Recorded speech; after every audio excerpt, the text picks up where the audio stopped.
안녕하세요. 달빛 아래 따뜻한 이야기 달무리입니다. 귀한 걸음으로 찾아주셔서 고맙습니다. 이야기 들으며 잠시 쉬러 가셨으면 좋겠습니다. 투구 소리가 먼저였습니다. 엽전 꾸러미 하나가 나루 위에 내려앉는 소리였지요. 묵직하고 단단한 소리였습니다. 그 소리를 들은 최진원의 눈꺼풀이 파르르 떨렸습니다. 엽전 꾸러미를 내려놓은 손은 거칠었습니다. 손마디가 굵고 손등에 흙빛 기운이 배어 있었지요. 보부상이 오래 짐을 지면 그렇게 됩니다. 손 주인의 이름은 김봉수였습니다. 나이 42. 산청 장터 어귀에서 포목전과 전포를 함께 운영하는 사람이었지요. 김봉수의 아버지는 보부상이었습니다. 등에 짐을 지고 경상도 산골짝을 누비던 사람이었지요. 봄에는 소금과 포목을 팔러 다니고 가을에는 약재와 곡식을 받아 돌아오는 것이 그 생의 전부였습니다. 아버지는 김봉수가 16 되던 해 산청 고을에 자리를 잡았습니다. 장터 어귀 빈터에 작은 판잣집을 세우고 포목 몇 피를 펼쳐놓은 것이 시작이었지요. 처음에는 행인들이 그냥 지나쳤습니다. 하지만 아버지는 서두르지 않았습니다. 흥정을 강요하는 법이 없었고 값을 올리는 법도 없었습니다. 비가 오는 날 처마 아래를 내어주고 추운 날 화로 하나를 내밀었지요. 그렇게 10년이 지나자 사람들이 먼저 찾아오기 시작했습니다. 아버지가 세상을 떠난 것은 빈봉수가 30 되던 해였습니다. 병이 깊어 자리에 누운 지 석 달 만이었지요. 아버지는 마지막 날 김봉수의 손을 잡았습니다. 그리고 딱 한마디를 했지요. 기다릴 줄 아는 사람이 결국 얻는다. 김봉수는 그 말을 가슴에 새겼습니다. 아버지가 눈을 감은 뒤에도 그 손을 한참 잡고 있었다고 합니다. 아버지가 떠난 자리에서 김봉수는 전포를 키웠습니다. 포목전 옆에 전포를 함께 열었지요. 돈을 빌려주고 이자를 받는 일이었습니다. 고을 사람들이 처음에는 반신반의했습니다. 장사치가 돈을 빌려준다니 무슨 속셈이 있겠지 싶었던 겁니다. 하지만 김봉수의 방식은 달랐습니다.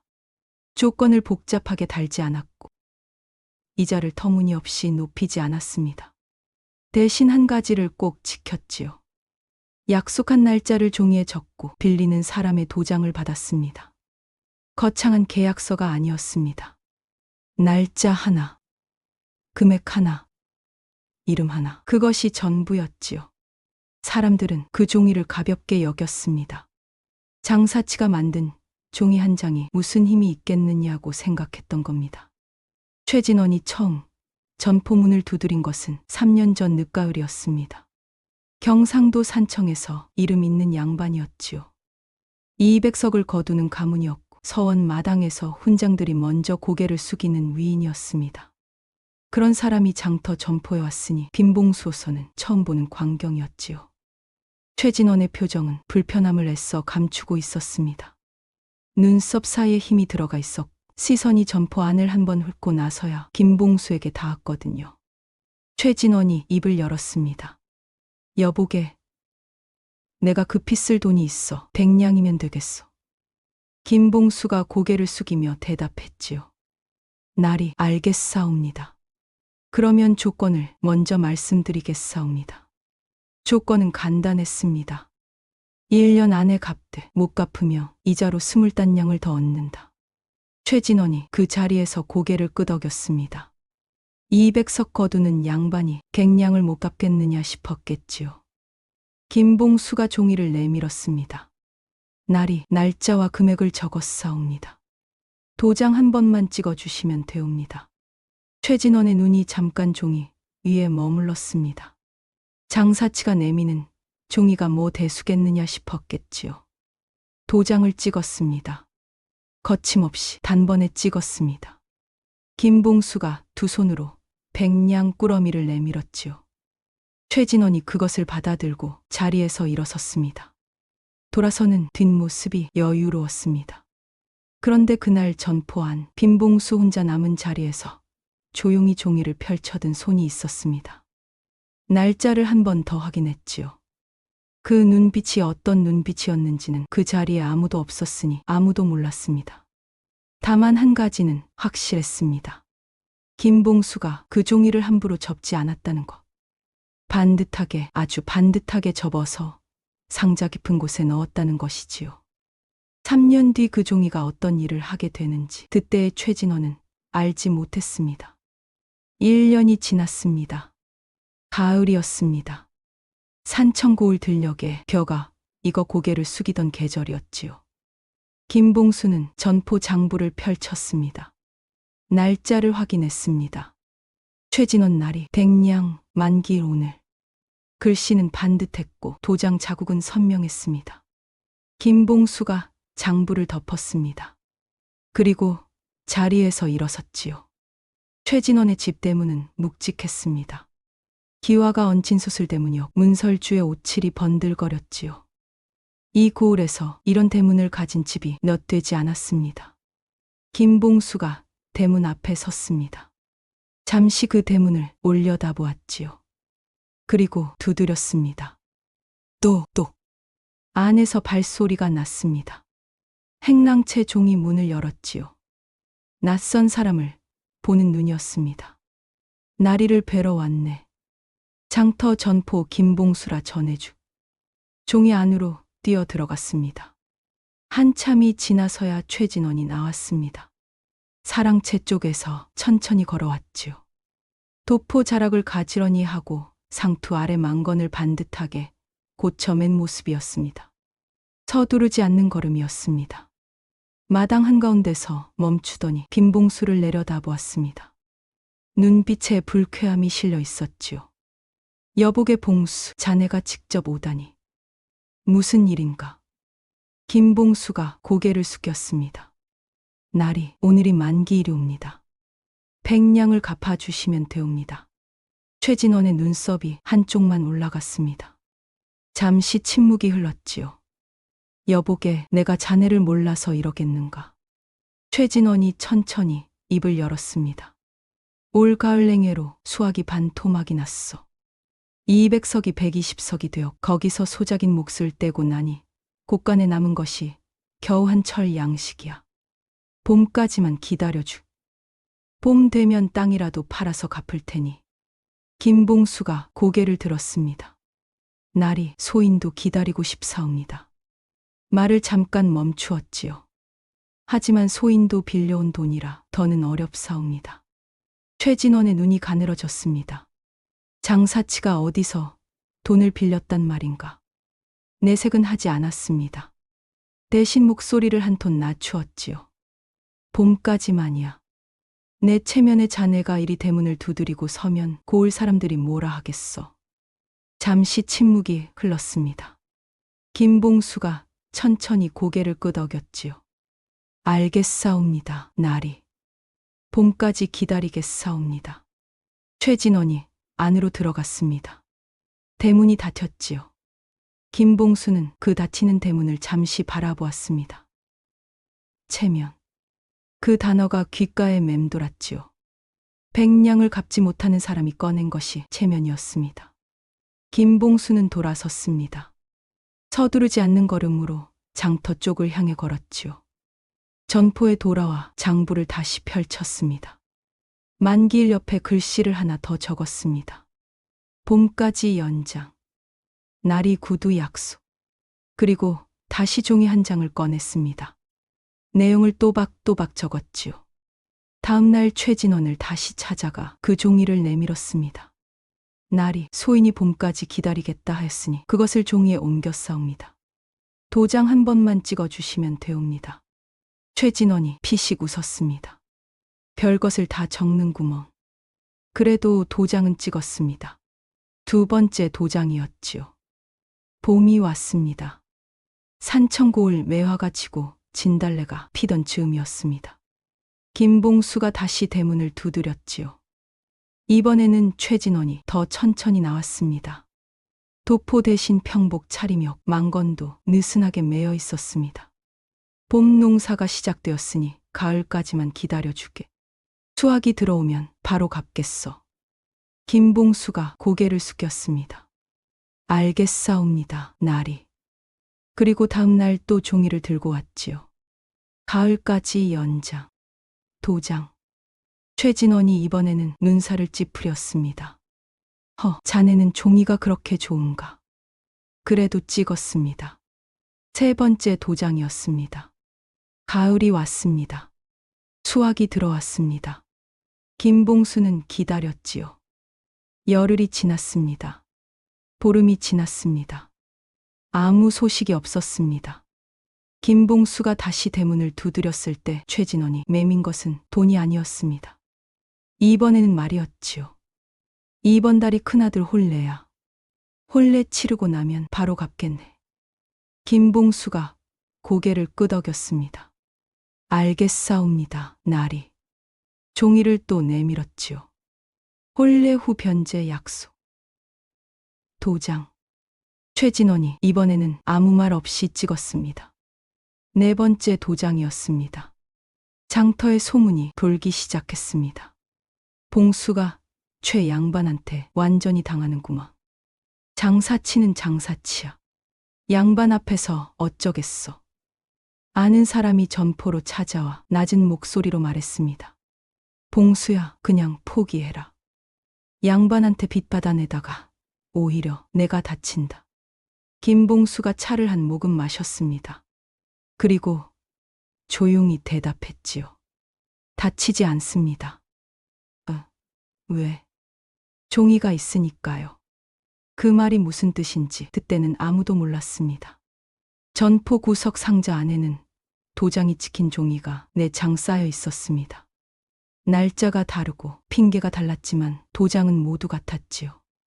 최진원의 도장이었습니다. 혼례가 끝났습니다. 겨울이 왔습니다. 김봉수가 다시 대문을 두드렸습니다. 이번에는 최진원이 아예 나오지 않았습니다. 종이편에 전갈이 왔지요. 이번 달은 제삿날이 겹쳐서 김봉수가 그 전갈을 받아들었습니다. 읽었습니다. 한 번 접었습니다. 그리고 장부에 적었지요. 5번째 연장. 이자는 차곡차곡 쌓이고 있었습니다. 100냥이 150냥이 되어 있었지요. 그날 밤 점포 문을 닫으며 김봉수는 하늘을 올려다보았습니다. 별이 많은 밤이었지요.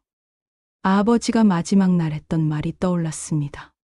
기다릴 줄 아는 사람이 결국 얻는다. 김봉수가 중얼거렸습니다. 아버지, 아직입니다.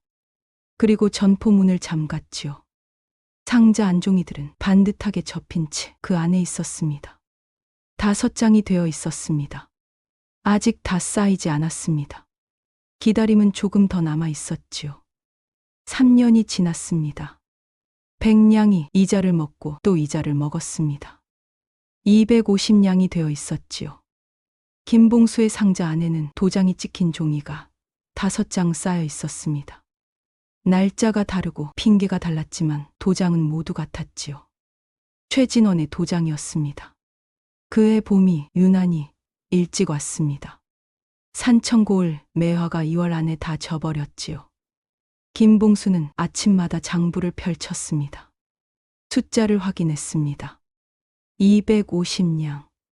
그 숫자 옆에 날짜를 적었습니다. 오늘이었습니다. 김봉수가 자리에서 일어났습니다. 상자를 열었지요. 종이 5장을 꺼냈습니다. 반듯하게 접힌 종이들이었습니다. 손끝으로 도장 자국을 한번 훑었지요. 선명했습니다. 그리고 품 안에 넣었습니다. 이번에는 혼자 가지 않았습니다. 관아 서리 하나를 옆에 세웠습니다. 산천고을 관아에서 문서를 다루는 사람이었지요. 김봉수가 그를 찾아간 것은 사흘 전이었습니다. 종이 5장을 내밀었지요. 이것이 전부 최진원 나리의 도장이 찍힌 약속 문서요입니다.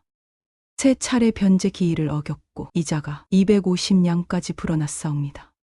관아의 이름으로 확인을 받고 싶사옵니다. 서리가 종이를 펼쳤습니다. 1장, 2장, 3장.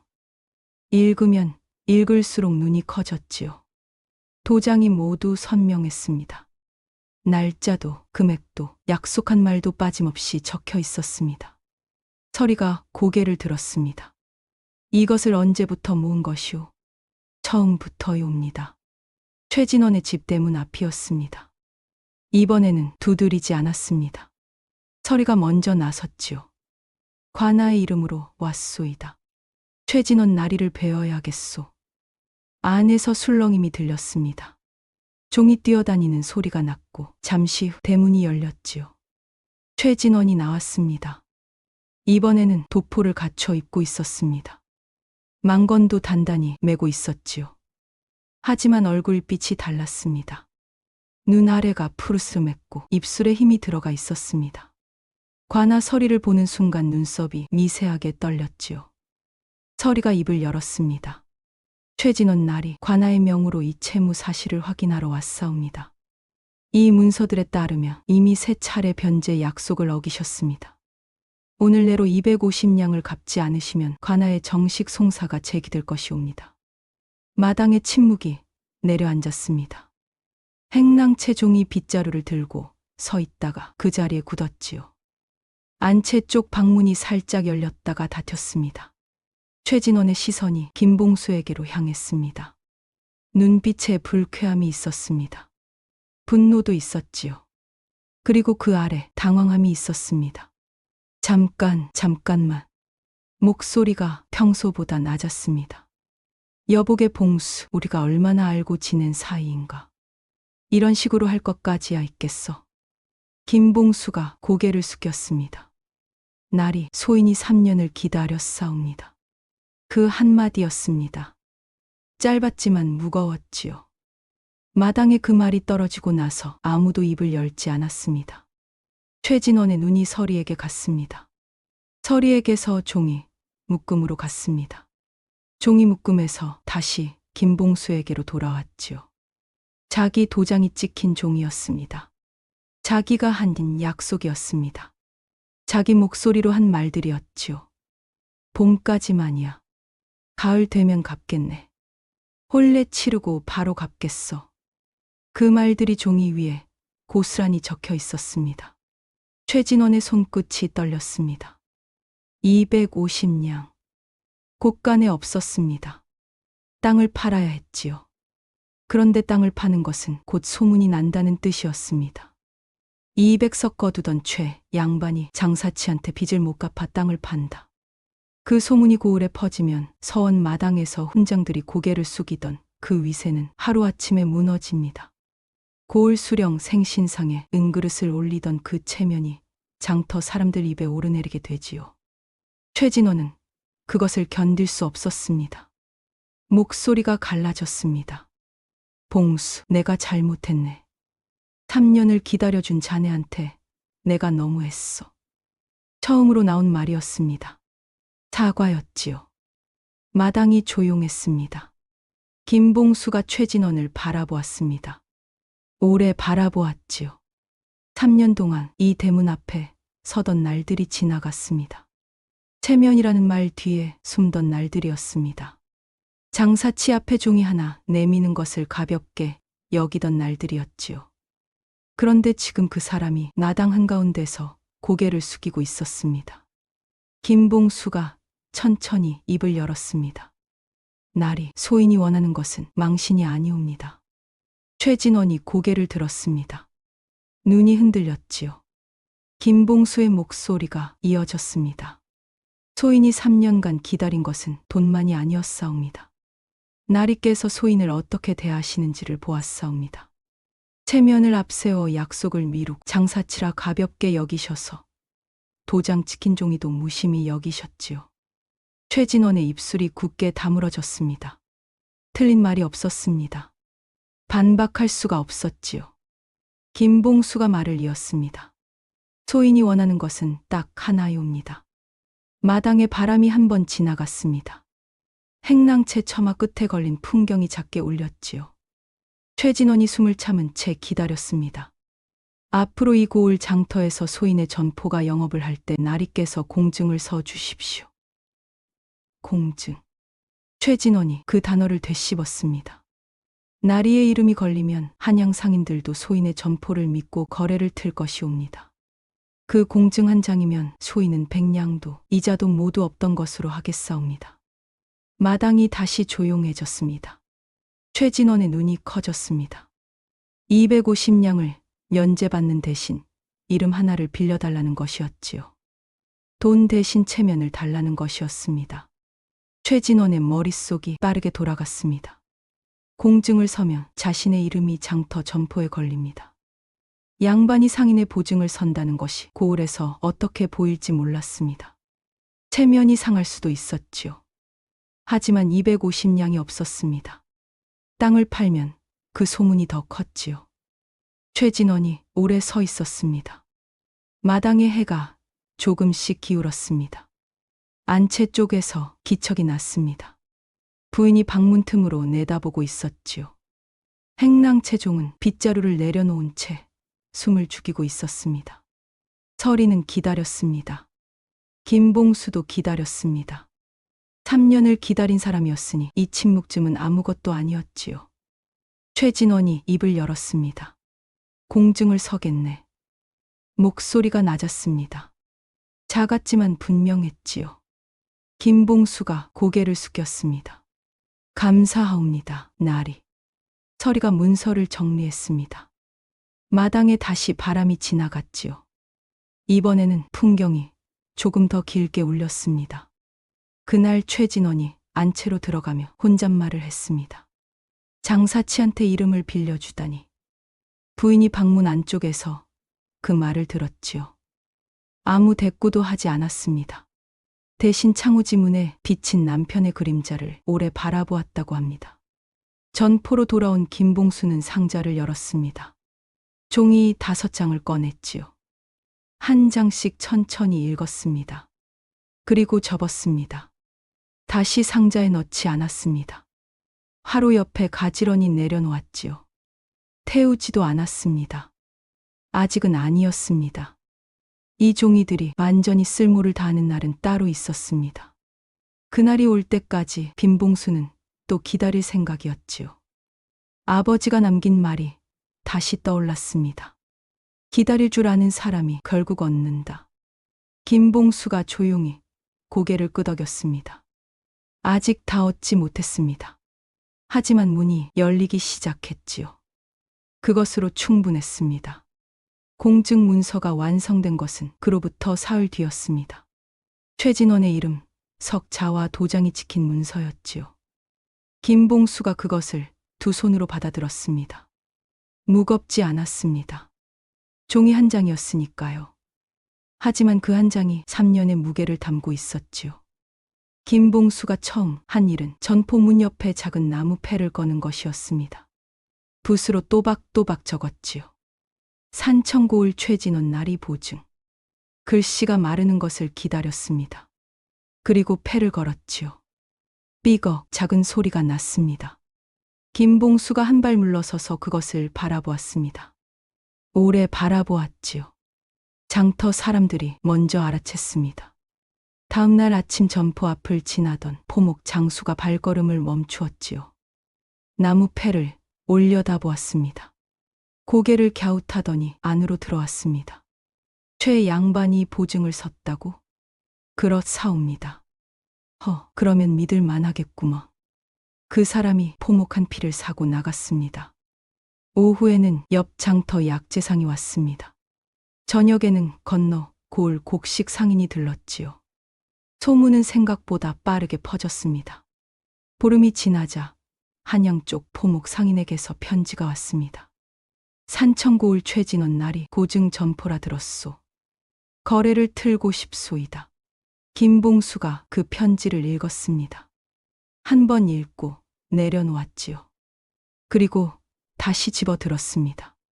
2번 읽었습니다. 답장을 썼습니다. 언제든 오시면 성심껏 맞이하겠사옵니다.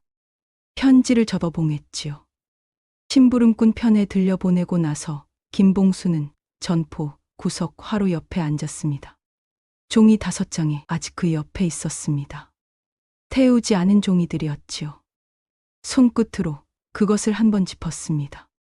아직이었습니다. 한양 상인이 내려온 것은 그로부터 한 달 뒤였습니다. 나이 50은 되어 보이는 사람이었지요. 갓을 반듯하게 쓰고 도포 자락이 깔끔했습니다. 전포 안으로 들어오면서 마무패를 한번 올려다 보았습니다. 최진원 날이라면 내 아는 분이오. 김봉수가 고개를 숙였습니다. 아시옵니까, 날이. 10년 전 한양 서원에서 뵌 적이 있소.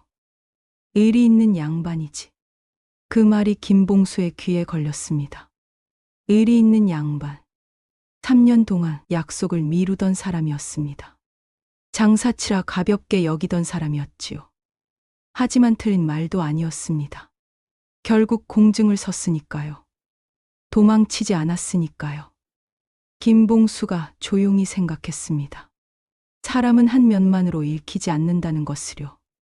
한양 상인과 거래가 성사되었습니다. 포목 20필이었습니다. 작은 거래였지요. 하지만 시작이었습니다.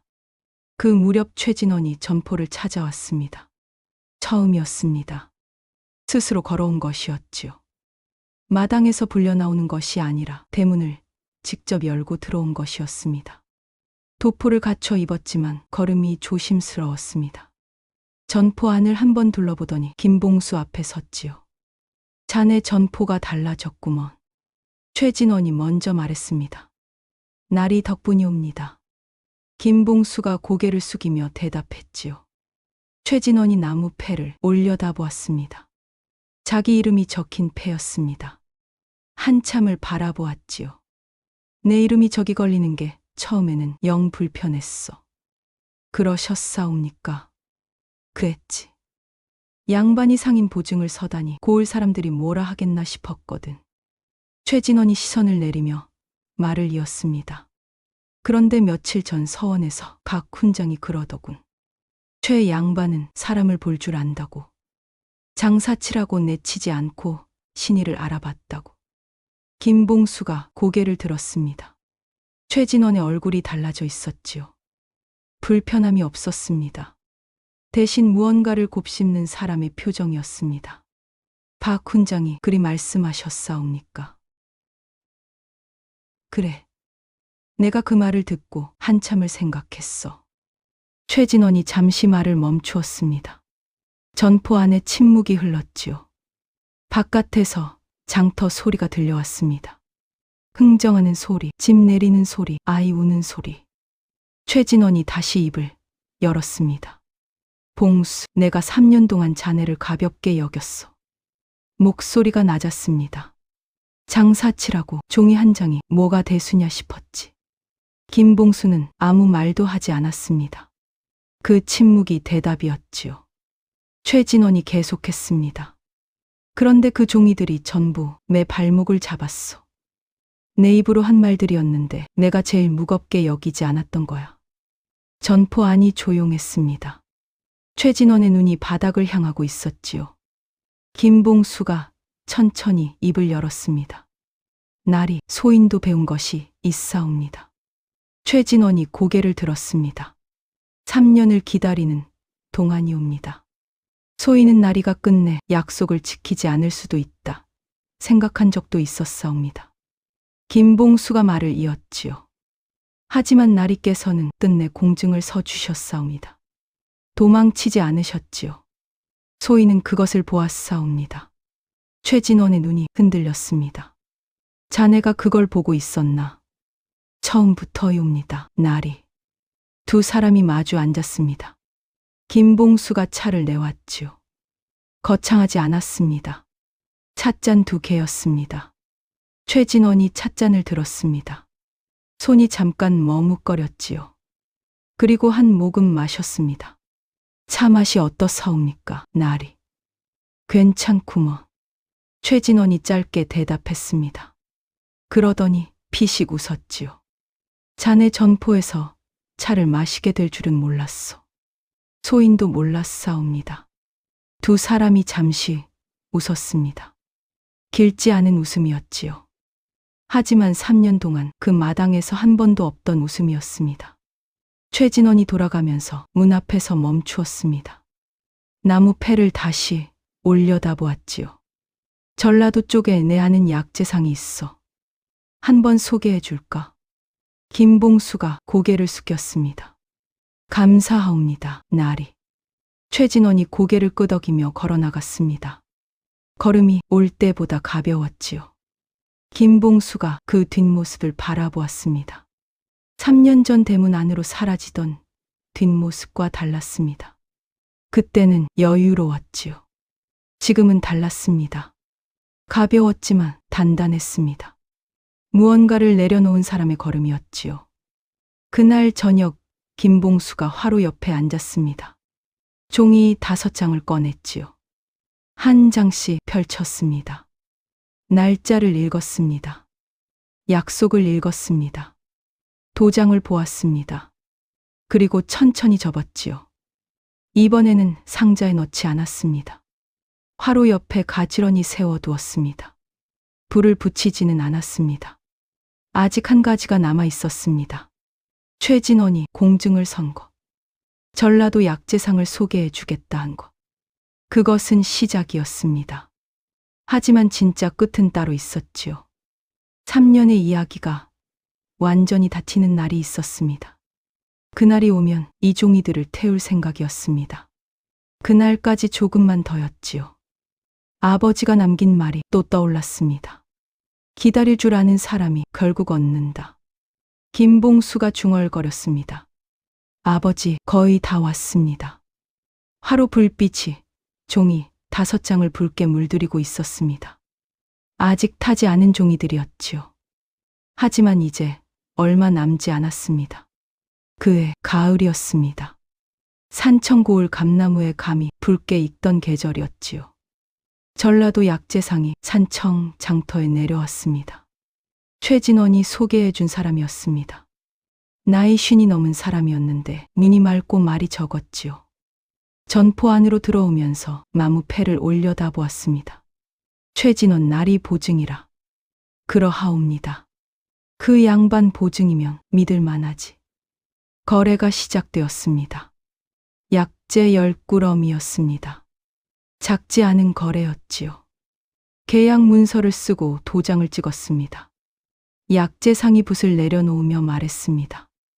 내년에는 20꾸러미로 늘리겠소. 김봉수가 고개를 숙였습니다. 감사하옵니다. 짧은 대답이었지만 목소리가 흔들렸지요. 약재상이 돌아간 뒤였습니다. 전포 안에 혼자 남았습니다.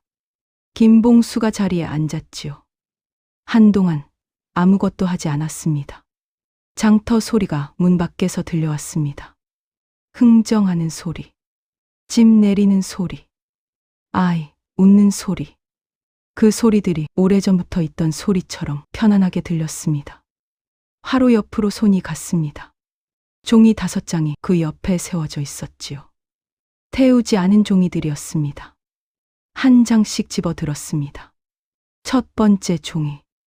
백냥. 만기.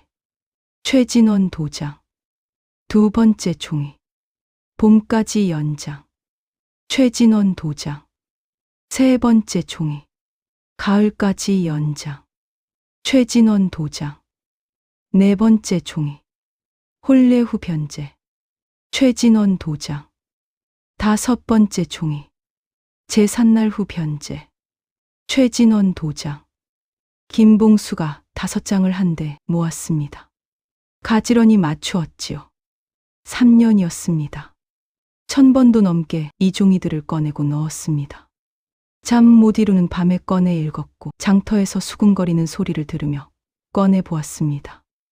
이 종이들이 있는 한 자신이 틀리지 않았다는 것을 알 수 있었지요. 그것이 3년을 버티게 한 힘이었습니다. 화롯불이 붉었습니다. 김봉수가 종이를 불 앞에 가져갔습니다. 그리고 멈추었지요. 잠시였습니다. 아버지 목소리가 들리는 것 같았습니다. 기다릴 줄 아는 사람이 결국 얻는다. 김봉수가 눈을 감았습니다. 얻었습니다. 돈이 아니었습니다. 이름이 아니었습니다. 사람이었지요. 종이가 불에 닿았습니다. 끝부터 천천히 타기 시작했습니다. 주황빛 불꽃이 날짜를 태웠습니다. 금액을 태웠습니다. 도장 자국을 태웠지요. 연기가 가늘게 올라왔습니다. 김봉수가 그것을 바라보았습니다. 끝까지 바라보았지요. 마지막 종이가 제가 되었을 때 하루 안에 남은 것은 작은 재 한 줌이었습니다. 그때 전포문이 열렸습니다. 최진원이었습니다. 도포 자락을 여미며 들어왔지요. 콧등이 찬 바람에 발갛게 물들어 있었습니다. 전라도 약재상이 다녀갔다는 소식을 들었어. 그러하옵니다, 나리. 잘 됐구먼. 최진원이 화로 옆에 앉았습니다. 손을 불 쪽으로 내밀었지요. 화로 안을 내려다보더니 눈이 멈추었습니다. 쟤였습니다. 뭘 태웠나? 김봉수가 대답했습니다. 오래된 종이들이 옵니다. 최진원이 고개를 들었습니다. 종이? 그러하옵니다. 두 사람 사이에 침묵이 흘렀습니다. 최진원이 다시 화로 안을 내려다보았지요. 쟤를 한동안 바라보았습니다. 그러더니 천천히 고개를 끄덕였습니다. 잘 태웠구먼. 목소리가 낮았습니다. 작았지만 분명했지요. 김봉수가 고개를 숙였습니다.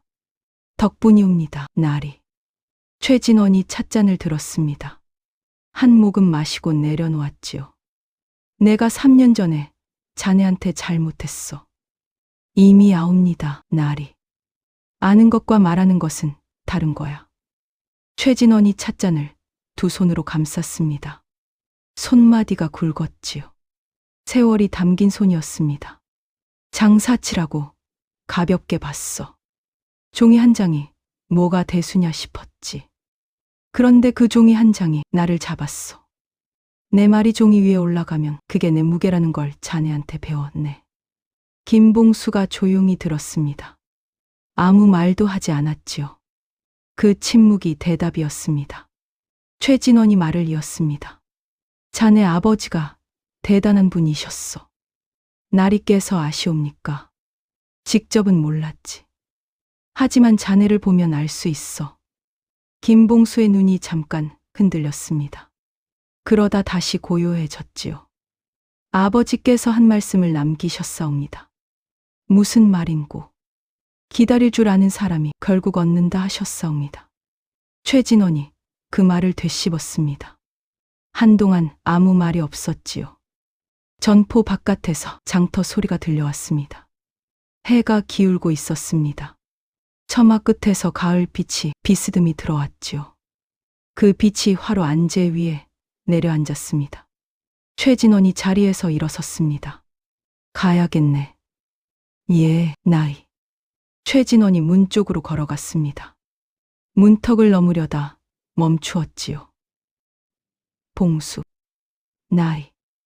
내년 봄에 한양 서원 쪽 사람들이 산청에 내려온다네. 내가 자네 전포를 소개해 주겠어. 김봉수가 고개를 숙였습니다. 감사하옵니다, 나리. 최진원이 고개를 끄덕이며 걸어나갔습니다. 문이 닫혔습니다. 전포 안에 혼자 남았습니다. 김봉수가 화로를 바라보았지요. 쟤는 식어가고 있었습니다. 손을 내밀었습니다. 온기가 아직 남아 있었습니다. 그 온기가 손바닥에 닿았지요. 따뜻했습니다. 그날 밤 김봉수는 아버지 산소를 찾아갔습니다. 산청 고을 뒷산 중턱이었지요. 소나무 아래 봉분이 있었습니다. 이끼가 조금 끼어 있어 앞에 놓인 작은 돌이 비바람에 씻겨 반들거렸습니다. 김봉수가 그 앞에 무릎을 꿇었습니다. 아버지. 말이 없었습니다. 바람이 소리풀 흔들었지요. 사각사각 소리가 났습니다. 다 됐습니다. 또 말이 없었습니다. 종이도 태웠습니다. 소나무 위에서 새 한 마리가 날아올랐지요. 김봉수가 고개를 들었습니다. 하늘이 맑았습니다. 별이 많은 밤이었지요. 3년 전 전포 문을 닫으며 올려다보던 그 하늘이었습니다. 그때는 무거웠지요. 지금은 달랐습니다. 같은 하늘인데 달랐습니다. 무릎을 짚고 일어섰습니다. 봉분 앞 작은 돌을 손으로 한번 쓸었지요. 흙이 묻었습니다. 닦지 않았습니다. 그냥 내려다 보았지요. 아버지 손도 이랬을 겁니다. 흙이 묻고 굳은 살이 박이고 그래도 따뜻했을 겁니다. 산을 내려왔습니다. 장터 불빛이 보였습니다. 아직 흥정 소리가 들렸지요. 전포 문이 보였습니다. 나무 패가 보였습니다. 산천고을 최진원 날이 보증. 바람에 살짝 흔들리고 있었습니다. 김봉수가 전포 문을 열었습니다. 안으로 들어갔지요. 등잔에 불을 켰습니다. 장부를 펼쳤습니다. 새 페이지였습니다. 아무것도 적히지 않은 흰 페이지였지요. 붓을 들었습니다. 오늘 날짜를 적었습니다. 그 아래 한 줄을 더 적었지요. 전라도 약재상 거래성사. 내년 스무꾸러미. 그리고 붓을 내려놓았습니다. 장부를 덮지 않았습니다. 열어둔 채로 두었지요. 내일 또 적을 것이 있을 테니까요. 그것으로 충분했습니다. 3년이었습니다. 100냥이었습니다. 종이 5장이었습니다. 그리고 사람 하나였습니다. 나중에 산천고을 사람들이 이 이야기를 전할 때는 이렇게 말했다고 합니다. 봉수가 최 양반한테 돈을 받아냈다고 하는 사람도 있었고, 최 양반이 봉수 덕에 이름을 날렸다고 하는 사람도 있었지요. 둘 다 맞는 말이었습니다. 둘 다 틀린 말이기도 했지요. 진짜는 그 사이 어딘가에 있었으니까요. 여러분, 이 이야기를 끝까지 들어주셨습니다. 고맙습니다. 살다 보면 억울할 때가 있지요. 분명히 내가 옳은데 참아야 할 때, 소리치고 싶은데 눌러야 할 때, 종이 한 장에 도장을 받아두고 혼자 기다려야 할 때. 김봉수가 3년을 버틴 것은 종이 때문이 아니었습니다. 아버지가 남긴 말 때문이었지요. 기다릴 줄 아는 사람이 결국 얻는다. 그 말 하나가 1000번의 밤을 버티게 했습니다. 여러분 곁에도 그런 말 하나가 있으시기를 바랍니다. 누군가 남겨준 말이어도 좋고 스스로 붙잡은 말이어도 좋습니다. 그 말 하나가 긴 기다림을 버티게 하는 힘이 되어줄 것이옵니다. 지금 이 이야기를 들어주신 여러분, 어디에 계시든 댓글로 지역을 남겨주시면 그곳으로 깊은 평안을 빌어드리겠습니다. 오래 참아온 것이 있으시다면 그것이 반드시 꽃이 되는 날이 올 것이라고 이 이야기꾼은 믿습니다. 다음 이야기에서 다시 뵙겠습니다.